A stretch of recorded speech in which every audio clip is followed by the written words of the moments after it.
Yeah.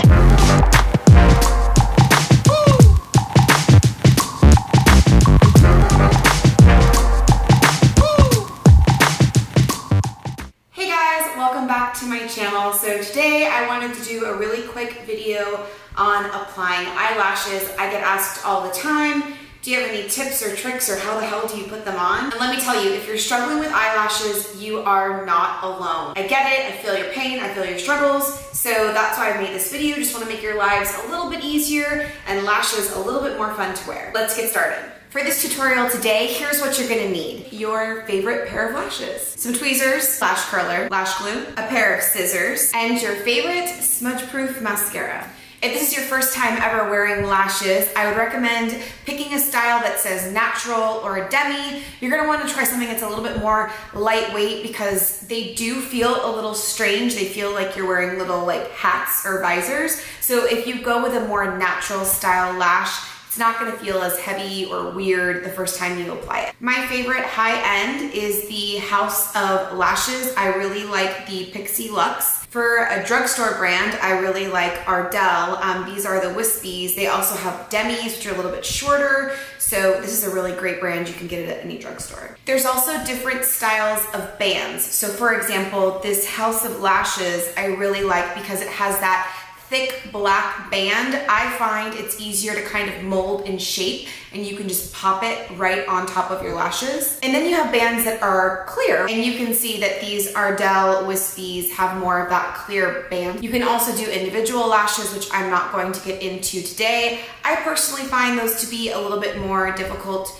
to maneuver, a little more time consuming. So again, if you're new to lashes, then I would stick with the strip. I think it's just easier to pop on and go. So once you've settled on your lash of choice, today I'm gonna be using the House of Lashes Pixie Luxe style. The next step is going to be to trim them. It's very rare that lashes straight out of the box will ever be exactly the right fit for you. So you really wanna make sure that you take the time to measure. What I mean by measuring, it's very simple. Just take your lash, there's no glue, don't trim it yet or anything.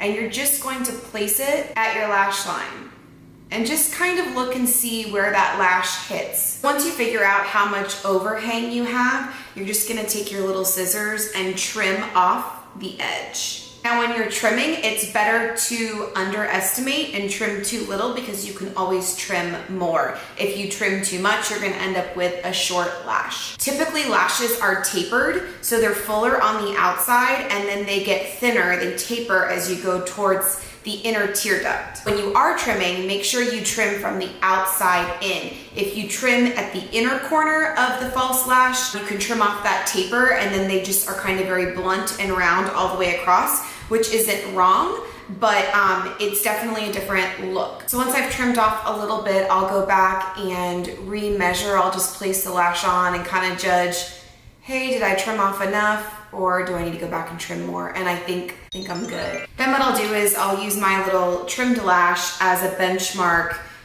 for trimming the other lash. You can either kind of lay one over the other and match up, you know, the part that's missing to trim. Or if you were able to trim the lash perfectly on the first snip, you can just use the little excess that you trimmed off, again, as a benchmark for how much to trim off the second lash. With brand new lashes straight out of the package, especially ones that have that thick black band like I'm using today, you really wanna make sure that you break the band. It's really simple. All it means is that you're gonna take the lash. You can do this a couple different ways. You can either take it and just kind of roll it back and forth. This really helps to break and shape the band. This way, when you're ready to apply your lash, it already kind of has that curve, so you can just gently sit it on top of your lashes. Another way to break the band, take any cylindrical product like a mascara or a lip gloss, and all you're gonna do is wrap the eyelash around the cylinder and then just let it sit and let it kind of mold while you're doing your makeup. And now you are ready to apply the lashes. So next you're gonna wanna figure out what type of glue do I wanna use. There's a lot to pick from. House of Lashes, hands down, is my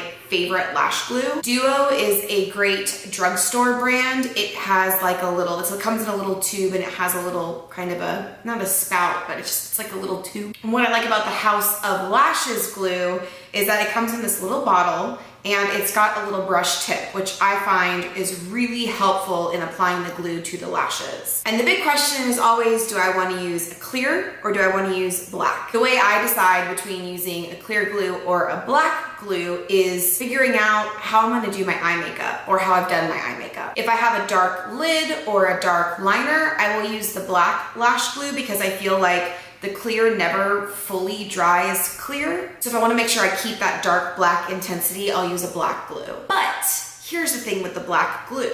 You have to be very careful and precise when you're putting that lash on, because if you so much as sneeze or misplace and that black glue gets somewhere else on the lid, it's really, really hard to remove. Since I have a bright gold lid on today, I don't have any dark colors by the lash line, I'm not doing a dark black liner or even a dark brown liner, I'm gonna go ahead and use the clear glue. So here's where the tweezers come in. I use the tweezers to hold the lashes while I apply the glue, and then I also use them when I'm applying the eyelashes. It helps keep my fingers out of the way and I can place them a little bit better. I'm gonna apply a nice thin layer of glue. I always make sure to get a little extra glue at the outer and inner corners to make sure I don't have any lift. All right, so while this is drying, I will sometimes still kind of wiggle it around and mold it and shape it. But you really want to give it dry time. If you apply the lashes before the glue has gotten a little bit tacky, it's not going to stick, it's not going to hold. You'll be able to notice, like with the clear glue, you'll see it start to kind of turn. It won't look as white anymore. It starts to get a little bit more clear. And every glue's dry time is a little bit differently, so you'll kind of have to play around. I usually do maybe, 30 seconds, and then they should be ready to pop on. I'm just going to use my tweezers to grab the center of the lash, and then I'm just going to pop these puppies on. So I'll push down, I'll lay down the center first, and then I'll go in and secure the sides. Because we've already broken the band, it should be pretty molded to where when you place the eyelash on, it'll just sit right where it needs to go. And then sometimes, just to have a little more pressure, I'll use my fingers once I have it set where I want it, and I'll just press to make sure that it's really adhered to my lid. The corners are the most stubborn, so if it keeps lifting, just gently take your tweezers and replace it, and then give some pressure with your fingers. So one of the questions that I get asked all the time is, what about mascara? Do I use mascara when I'm using false lashes? Do I do it before I put on the false lash? Do I do it after? And my answer is, it depends. Okay, so here's how I would approach this. If the eyelash is brand new and you've never used it before, like the ones I have on today, I will typically wait and do the mascara after I have applied my lash. The reason is I like to do it to help kind of fuse my natural lash and the false lash together, and the mascara just kind of nicely binds them. If these are lashes that I've used once or twice before, they probably already have mascara on them, so I'm more likely to curl my lashes first, do a coat of mascara, and then pop the lashes on. The other thing I forgot to mention too is sometimes when you're still figuring out how much glue to use, it's very common to use too much. If you're looking down, maybe you're pressing and you go to open your eyes, you'll find that the glue has attached the upper lashes to the lower lashes. Don't freak out, it happens all the time, and the glue is not strong enough to where it's not gonna glue your eyes shut. All you have to do is just kind of slightly open your eyes and use a little spoolie, just like a little brow brush, and just lightly kind of pull them apart. Okay, so my lashes are on, we're good to go. The glue has dried, they are placed exactly where I want them. So this is where the lash curler comes in. That way your natural lashes and the false lashes live harmoniously together, and then we'll seal the deal by applying some mascara at the very end to help lift and hold the curl and keep them out of your line of sight. I'm gonna use my Pacifica Aquarian Gaze Mascara. It's a great waterproof mascara. And what I'm gonna do is just take this, make sure I don't have too much product on it. I'm gonna really get in there at the base of the lash, slightly wiggle, and pull all the way through. What I will do once I'm done is I'll kind of take my index finger, lay it just underneath the lash, and I'll press ever so slightly, and this just helps to get off any excess mascara so I don't blink it all over my face. If you're using lashes with a clear band, you may want to go back over with your matching liner. So maybe it's a gold liner, a white liner, a black liner, but having that clear band sometimes can show the glue a little bit more. So you may want to go back and just kind of clean that up with a matching shadow or eyeliner. I would not recommend using pencils though. They're not as creamy, so they might pull and unstick your lash. That's another reason why I really like these that are just a black band, because I find that I don't need to go back over them with liner. They just look really seamless. And that's it. We're all done. Lashes are on.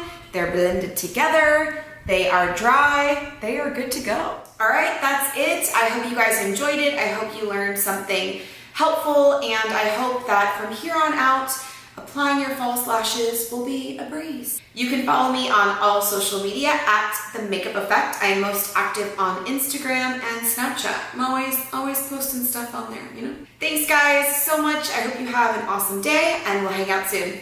Bye.